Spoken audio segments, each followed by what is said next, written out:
Have you ever seen a movie do this? Well, that was weird. What about this? As time goes by. Well, that seems pretty natural and normal. We're going to talk about what are film styles, what are film tones, and the different ways to categorize movies coming up in this video.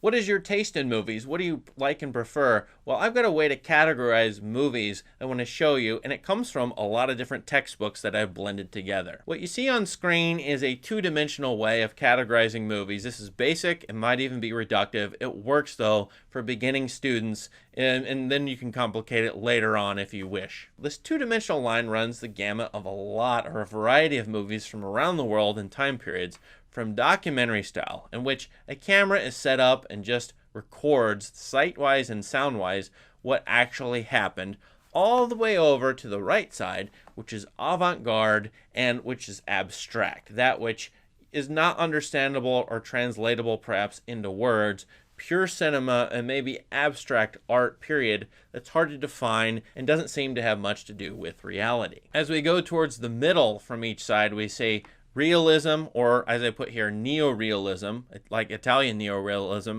which is sort of documentary style, trying to record what you could actually see, realistic characters, realistic plots, realistic settings.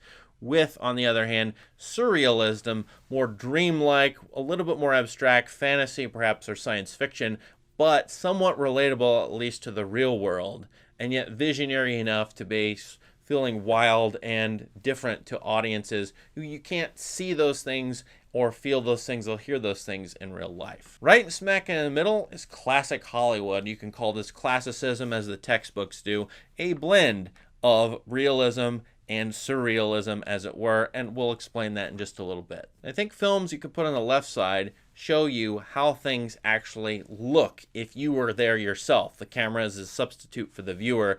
Also how things sound if you were there listening to them. And so the camera is an observer documenting actual reality. As we go over to the right, less and less are we talking about actually imitating reality or recording reality as it is. We drift farther from documentary style to Hollywood sets or movie sets, which are created out of thin air by set designers, costumes created, and there's an artifice as we go more and more towards the right that seems less and less realistic. However, I would call expressionism on the right side, sometimes called formalism, as the way things feel or the way things may be perceived by an individual subject who's undergoing some kind of emotions or pain or suffering or happiness or joy that's untranslatable to other people. We can't feel what other people feel, but we can express that through art.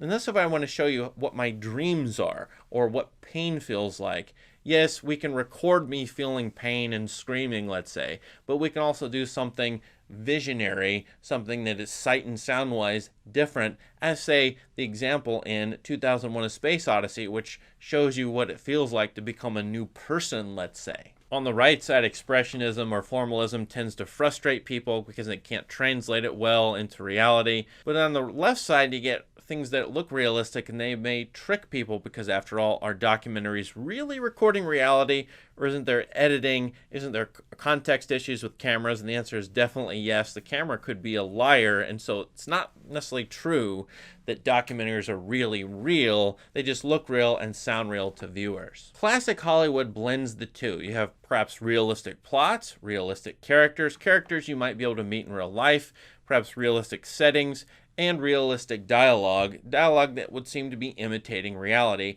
But on the other hand, you have a lot of tricks that show you the emotions of a character in the movie or a bunch of characters, such as the quick zoom in. In reality, you don't ever quickly zoom into a character's face.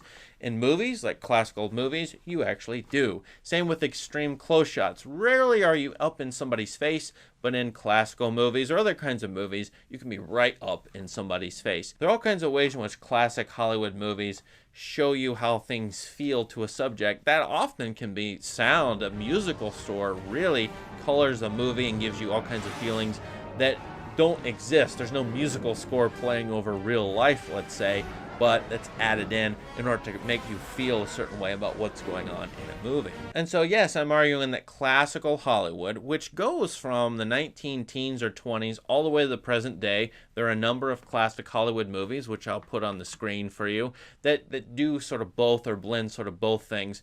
They are, in fact, blending how things look, how things sound, if you were actually there, if such a world existed, versus how things feel or how things can be perceived subject-wise to an individual or group of individuals who are there but can't translate their perceptions very well. Now, I'm well aware that this two-dimensional line doesn't work for all movies all the time, but I think it's a very good place to start. As well, you know, there are scenes in movies that are very surrealistic or even abstract that, you know, can be dream sequences, let's say, put into a pretty realistic movie. So movies can definitely blend styles, blend different tones here, no doubt about it. So one thing coming up here is that movies do, some of them, try to simulate reality or imitate it as much as possible, or at least part way.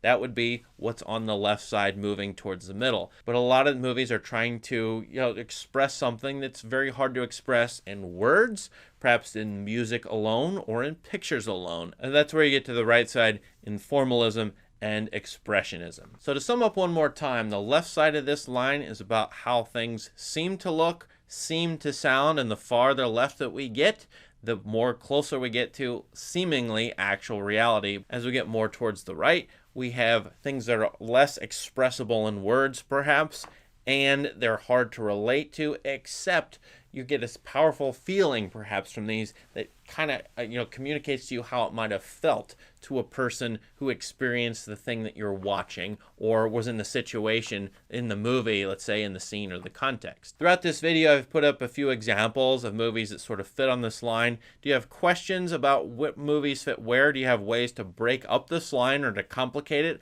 Let us know in the comments, because I do think things can get way more complicated given that there's been a million movies probably made, and it's hard to fit them in just 5 or 6 different categories here. So what other ways can we conceive of this film style line? What can we add? Can we make the line longer? Can we make it 2-dimensional? Can we make it 3-dimensional? Let me know what your other models are. But yes, this is an example. If you run into a movie textbook, say for a college class, you'll probably find something like this. In fact, not just for film, but for literature as well. Thanks for watching. Please subscribe to this channel for more great content. Have a great day.